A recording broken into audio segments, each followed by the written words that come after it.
भैरवनाथ और गोरखनाथ को ये एहसास हो चुका था कि वहाँ फिर कोई नकारात्मक शक्ति आ चुकी है, इसलिए दोनों सतर्क हो चुके थे।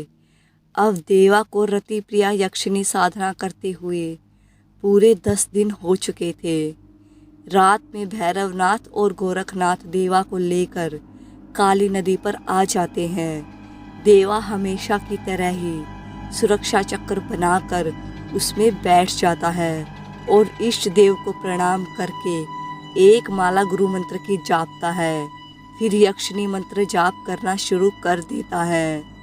अभी तक यक्षिणी साधना करते हुए देवा को कोई खास परेशानी नहीं हुई थी, क्योंकि उसने कई छोटी मोटी सिद्धियां हासिल कर रखी थी। पर 11वें दिन यक्षिणी मंत्र जाप करते हुए उसे एक लोहे का ताबूत, एक नंग धंगड़ लंबा चौड़ा राक्षस जैसा आदमी अपनी ओर आता हुआ दिखाई देता है। उस आदमी की आंखें बहुत मोटी, गोल, उभरी हुई खूंखार जानवर जैसी थी, जो अंधेरे में बिल्ली की आंखों जैसी चमक रही थी। उसकी त्वचा और बालों का रंग एकदम भूरा था। उसके पूरे बदन पर सफ़ेद चटके उभरे हुए थे।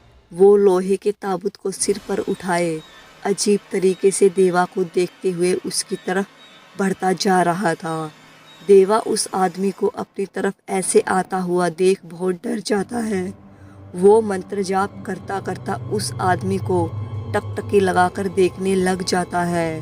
थोड़ी ही देर में वो आदमी सुरक्षा चक्कर के नज़दीक आकर खड़ा हो जाता है और देवा को मारने की, ताबूत में बंद कर ले जाने की धमकी देने लग जाता है। वो राक्षस जैसा आदमी अपने दांत पीसते हुए बोला, क्या नाम है तेरा चूजे? मैं तुझे इस ताबूत में बंद कर ले जाने आया हूँ। मैं तेरी मौत हूँ, साले डरपोक चूजे। और तेरा वो मुर्गा, मतलब तेरा वो डरपोक तांत्रिक कहाँ है, जो तुझे यहाँ ऐसे अकेला छोड़ गया मरने के लिए? देवा डर के मारे सुरक्षा चक्र में ही दुबका रहता है। उसके मंत्र उसके मुंह में ही अटक चुके थे। वो राक्षस जैसा आदमी फिर वहीं जोर जोर से चिल्लाने लग जाता है, जिससे देवा सुरक्षा चक्र से बाहर निकल आए। तभी कलवा फिर देवा को सुरक्षा चक्र में दुबका हुआ देखकर भैरवनाथ को बुला लाता है। भैरवनाथ के गरजते ही देवा वापस मंत्र जाप करने लग जाता है, लेकिन भैरवनाथ के गरजते ही वो राक्षस जैसा आदमी भैरवनाथ के सामने आकर खड़ा हो जाता है और भैरवनाथ को ललकारने लग जाता है। राक्षस जैसा आदमी मुंह से चिंगारियां निकालते हुए, अच्छा तो बुढ़े तू है इस चूजे का मालिक। अब मैं तुझे और तेरे इस चूजे दोनों को अपने इस ताबूत में बंद करके ले जाऊंगा। मेरे मालिक को तुम दोनों के खून से अपनी प्यास बुझानी है। उस राक्षस की बात सुनकर भैरवनाथ बोला, अरे भड़वे, ये मुंह से चिंगारियां निकालकर किसी और को डरा जाकर। तू ना तो मुझे हाथ लगा सकता है और ना ही मेरे इस शिष्य को हाथ लगा सकता है। और तुझमें इतनी ही दम है तो पहले हाथ लगाकर बता, मैं अभी तुझे यमलोक की सैर करवाता हूँ भड़वे। मैं तेरे जैसे मायावी प्रेतों का साक्षात यमराज हूँ, समझा? तभी अचानक वो राक्षस जैसा आदमी मुंह में से चिंगारियां निकालते हुए उड़ने लग जाता है और देवा के ऊपर मंडराने लग जाता है।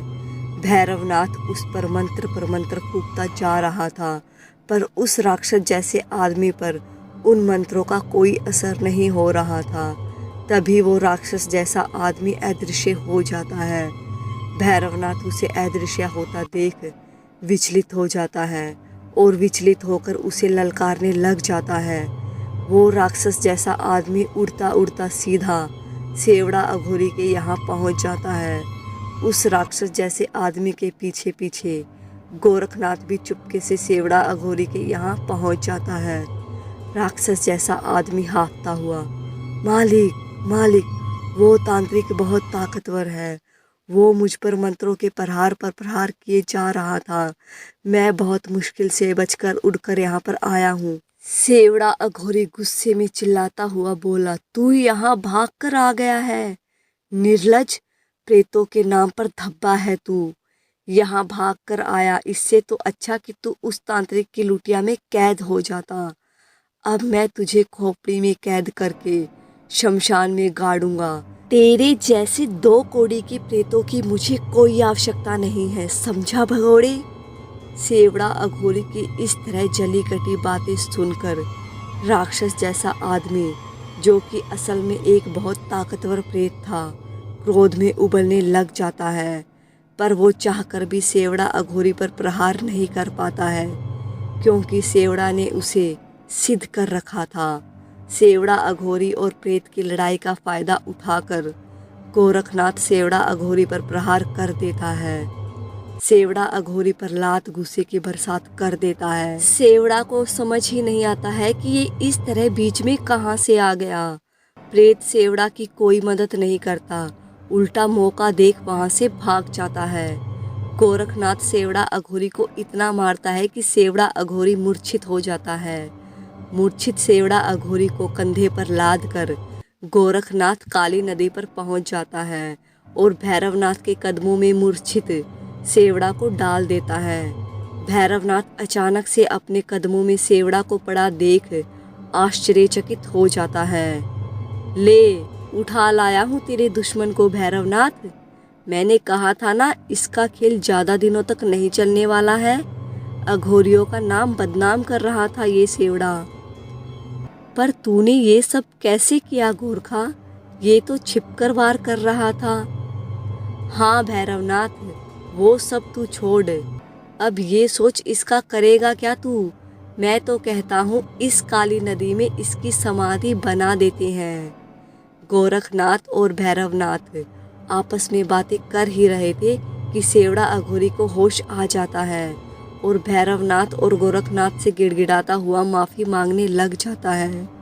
सेवड़ा अघोरी कहता है, मुझे माफ़ कर दीजिए गुरुदेव, मैं नमक हराम हूँ, मैंने आपसे गद्दारी की है। आप ही ने तो मुझे तंत्र मंत्र का पाठ पढ़ाया था, मैं ये भूल गया था। मुझे माफ़ कर दीजिए गुरुदेव, माफ़ कर दीजिए मुझे गुरुदेव।